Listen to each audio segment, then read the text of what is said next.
CJP है यानी cockroach जनता party, इसने समझिए बहुत कम समय में ही भारतीय राजनीति में एक मतलब तूफान मचा दिया है। सूर्यकांत साहब उन्होंने सुनवाई के दौरान एक बड़ी अजीबोगरीब टिप्पणी की। चीफ जस्टिस सूर्यकांत ने कहा कि हिंदुस्तान के जो बेरोजगार हैं वो कॉकरोच हैं।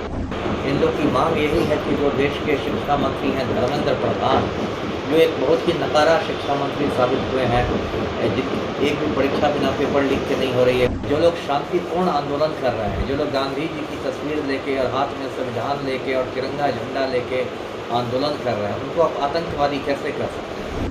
2 गुजराती देश बेच रहे हैं, 2 गुजराती देश खरीद रहे हैं। तो एक तरह से आप कह सकते हैं कि कॉकरोच जनता पार्टी नरेंद्र मोदी सरकार के लिए खतरा बनकर उभरी है और कहीं ना कहीं देश में जनजी क्रांति का सूत्रपात हो रहा है। नमस्कार, जोहार। आप देख रहे हैं विमर्श न्यूज़। मैं हूं आकाश आपके साथ। अभी हाल में लगातार एक नई पार्टी उभर रही है। पहले वो कहा गया कि वो एक एल्गोरिथम है, पर अब पार्टी के रूप में ये ढल रही है, या फिर एक पूरा स्टूडेंट का स्ट्रक्चर है, या क्या है ये चीज़। सर से हम जानेंगे। हमारे साथ अमिताभ कुमार दास जी हैं। सर, सीजेपी अभी हमने गए थे, उसकी एक पूरी प्रोटेस्ट हुआ था वहाँ पे जंतर मंतर पर याद थी। उसमें उनका कहना है कि शिक्षा मंत्री धर्मेंद्र प्रधान जिन्होंने करीब 5 से ज़्यादा करीब 8 बच्चों की आत्महत्या का जिनका आरोप वो कह रहे हैं, कथित आरोप बता रहे हैं, तो क्या ये आरोप जो है इस पर वो प्रदर्शन कर रहे हैं, तो वो चाह रहे हैं कि धर्मेंद्र प्रधान इस्तीफा दें। इसके लिए वो जद्दोजहद उनकी जारी है। तो इस पूरे मामले में हमने वहाँ पर रिपोर्टिंग की। वहाँ पर कोई फैसिलिटी दी नहीं जा रही थी सरकार के द्वारा। उनको ना पीने का पानी दिया जा रहा था, ना खाने के लिए कुछ सामान दिया जा रहा था, ना और बेसिक फैसिलिटीज नहीं दी जा रही थी। तो और वो लोग लगातार डटे हुए थे अपने पूरे योजनाबद्ध तरीके से कि इनको गिराना है सरकार को, तख्ता पलट करना है। तो इस पर आप क्या कहेंगे? नहीं, सही कहा आपने। ये जो सीजेपी है यानी कॉकरोच जनता पार्टी, इसने समझिए बहुत कम समय में ही भारतीय राजनीति में एक मतलब तूफान मचा दिया है और बहुत ही नाटकीय परिस्थितियों में पार्टी बनी। दर्शकों को मैं बता दूं कि पिछले महीने ही 15 मई को जो भारत के चीफ जस्टिस है सुप्रीम कोर्ट के सूर्यकांत साहब, उन्होंने सुनवाई के दौरान एक बड़ी अजीबोगरीब टिप्पणी की। चीफ जस्टिस सूर्यकांत ने कहा कि हिंदुस्तान के जो बेरोजगार हैं वो कॉकरोच यानी तिलचट्टे हैं और वो लोग पूरे सिस्टम पर हमला कर रहे हैं। इसके लिए सूर्यकांत साहब की बहुत आलोचना भी हुई कि बहुत संवेदनहीन बयान है, देश के युवाओं का अपमान है। बाद में उन्होंने कुछ सफाई भी दी। लेकिन अगले ही दिन यानी 16 मई को एक भारतीय छात्र है अभिजीत दीपके, जो अमेरिका के बोस्टन यूनिवर्सिटी में पढ़ाई कर रहा है और ऐसे वो मूल रूप से महाराष्ट्र के संभाजी नगर का रहने वाला है। अभिजीत दीपके ने एक ऑनलाइन पार्टी लॉन्च कर दी, कॉकरोच जनता पार्टी। और कॉकरोच जनता पार्टी में उन लोगों ने कई मांगे रखी, मेनली 5 मांगे रखी। पहली मांग ये रखी कि कोई भी रिटायर्ड चीफ जस्टिस को राज्यसभा नहीं भेजा जाए।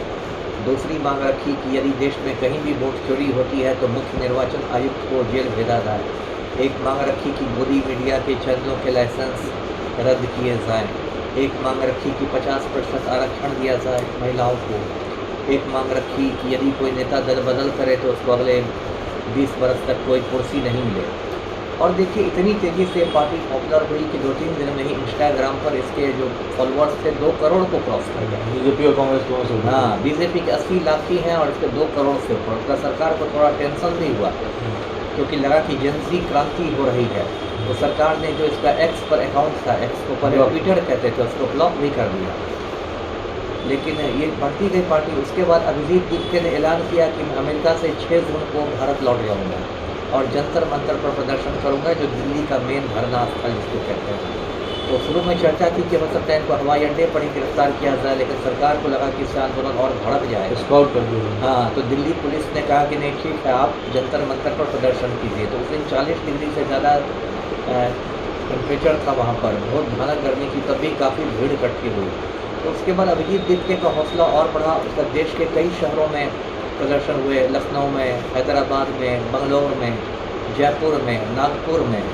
जयपुर में तो अभिजीत दीपके पर भाजपा के गुंडों ने हमला भी किया, लपड़ थप्पड़ भी चला।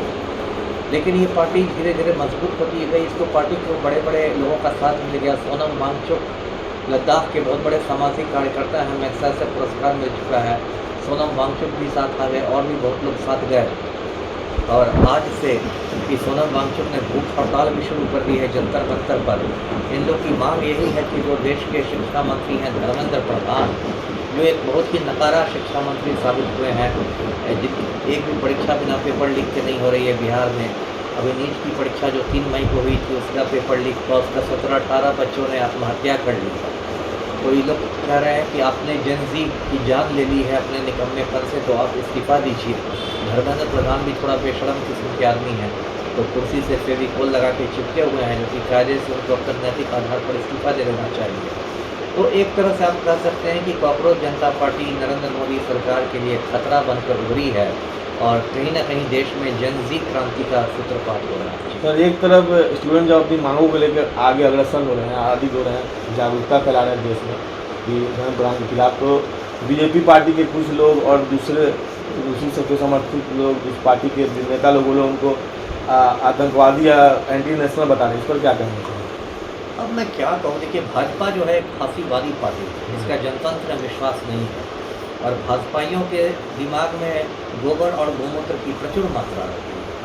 तो जो भी मोदी का विरोध करता है, जो भी सरकार का विरोध करता है, आपने देखा होगा 2014 के बाद ये ट्रेंड बन गया है, तो उसको बदनाम करने की ये लोग कोशिश करते हैं। जैसे किसानों का बहुत लंबा आंदोलन हुआ था 13 महीनों का, तो ये जो बीजेपी का IT सेल है या जो गोदी मीडिया में इनके दलाल हैं, वो लोग किसानों को खालिस्तानी बता रहे थे, खालिस्तानी है, खालिस्तानियों ने आंदोलन को हाईजैक किया हुआ है। GNU के बच्चे यदि आंदोलन करते हैं तो लोग बोलते टुकड़े टुकड़े गैंग है, टुकड़े टुकड़े गैंग है। यदि मान लीजिए शहर के पढ़े लिखे लोग गरीबों की बात करते हैं तो लोग कहते हैं अर्बन नक्सल है, अर्बन नक्सल है। यानी कोई मुसलमान कोई आवाज़ उठाएगा तो कहते कहेंगे पाकिस्तानी एजेंट है, पाकिस्तानी एजेंट है। राहुल गांधी कुछ बोलेंगे तो कहेंगे जॉर्ज सोरोस का एजेंट है, जॉर्ज सोरोस का एजेंट है। तो ये लोग, जबकि देश में जनतंत्र है और संविधान की धारा 19 जो है आर्टिकल 19 हर हिंदुस्तानी नागरिक को अभिव्यक्ति की स्वतंत्रता देती है, तो ये लोग उसका अपमान करते हैं और जो भी इनका विरोध करता है। अभी धर्मेंद्र प्रधान ने कह दिया कि कॉकरोच जनता पार्टी के बारे में कि लोग दहशतगर्दों की बी टीम है। बताइए, जो लोग शांतिपूर्ण आंदोलन कर रहे हैं, जो लोग गांधी जी की तस्वीर लेके और हाथ में संविधान लेके और तिरंगा झंडा लेके आंदोलन कर रहे हैं, उनको आप आतंकवादी कैसे कर सकते हैं? इसका मतलब धर्मेंद्र प्रधान के दिमाग में भी गोबर और गोमूत्र प्रचुर मात्रा है। तो ये लोग कह रहे हैं, उनको समझना चाहिए कि देश का जनजी जो है वो जग गया है और अब वो जुमलेबाजियों में नहीं पड़ेगा। साथ में सर देखा गया कि पूरे आंदोलन में इस पूरे आंदोलन में लेफ्ट के कुछ दल के साथ साथ किसान आंदोलन के भी लोग शामिल थे। कैसा इसको कुछ देखते नहीं, सही है। देखिए अभिजीत दीप के भी तो मैं विचारधारा देखता हूँ, लेफ्टिस्ट ही हैं, जैसा मैंने उनकी बातें सुनी है। और लेफ्ट के जो छात्र संघ हैं, जैसे आइसा है या SFI है, ये लोग इनके साथ हैं। दीपांकर भट्टाचार्य जो है माले के महासचिव, वो गए भी थे जंतर मंतर पर। तो लेफ्ट का इनको सपोर्ट है ही, और अब किसानों का भी सपोर्ट हो गया है। किसानों के बड़े नेता हैं गुरनाम सिंह चरूणी, अभी गुरनाम सिंह चरूणी भी गए हैं। तो धीरे धीरे बाकी लोग भी इनके साथ जोड़ रहे हैं, क्योंकि सबको लग रहा है कि इस देश को नरेंद्र मोदी का जो गिरोह है, उस गिरोह ने बिल्कुल मतलब लूट लिया है। तो बाकी लोग इनसे जोड़ रहे हैं। तो सर, क्या आप देखते हैं CJP पार्टी का फ्यूचर क्या देखते हैं, और क्या लगता है इस पूरे आंदोलन के बाद क्या रूप लेगा?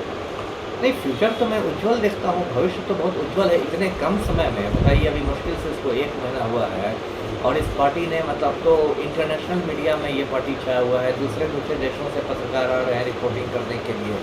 तो सबसे बड़ी बात है, इसने जेन जी को जगा दिया है। जेन जी उन बच्चों को कहते हैं जिनका जन्म 1997 से 2012 के बीच हुआ है। और अभी आप जानते होंगे पिछले साल पड़ोसी नेपाल में जेन जी ने क्रांति कर दी, तो प्रधानमंत्री को कुर्सी छोड़ के भागना पड़ा था। तो भारत में भी जेन जी को इन लोगों ने जगा दिया है, जो करोड़ों। तो क्या आपको लगता है बांग्लादेश और नेपाल की तरह आंदोलन जनजी आंदोलन चल रहा है, भारत में भी होगा? क्यों नहीं, क्रांति तो होनी ही चाहिए। बस मैं यही कहूँगा कि क्रांति शांतिपूर्ण होनी चाहिए, हिंसक नहीं होनी चाहिए, लेकिन क्रांति तो होनी ही चाहिए। जब देश की सत्ता पर एक गिरोह का कब्जा हो गया है, जब नरेंद्र मोदी गुजराती गिरोह का कब्जा हो गया है, अभी देश में हम दो हमारे दो की सरकार, 2 गुजराती देश बेच रहे हैं, 2 गुजराती देश खरीद रहे हैं।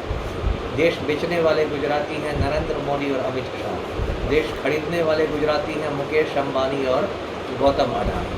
तो ये जो 4 गुजरातियों ने सत्ता पर कब्जा कर लिया है और आम आदमी की दुर्गति हो गई है, तो देश में तो क्रांति की ज़रूरत है। तो जैसा कि अमिताभ कुमार राजी से हमने बात की, इन्होंने कहा कि देश का जो हाल हो गया, इसमें एक जनजी आंदोलन होना चाहिए, लेकिन हिंसा नहीं होनी चाहिए, शांतिपूर्ण ढंग से अपनी बात रख के तख्ता पलट की राजनीति करनी चाहिए। और इसके साथ साथ कहना है सर का कि हमारे देश में एक और पूरी गाथा चल रही है, हम दो हमारे दो यानी 2 गुजराती देश बेच रहे हैं और 2 गुजराती देश खरीद रहे हैं, ऐसी बात भी उन्होंने कही। तो मुख्य रूप से यही बिंदु पे बात सर ने की और भी साथ में बहुत सारी अच्छी बातें 2-2 बातें इन्होंने रखी। तो आपको इनका विचार कैसा लगा कमेंट सेक्शन में जरूर बताएं। तब तक के लिए मैं आकाश फेमस न्यूज़ के लिए धन्यवाद, नमस्कार।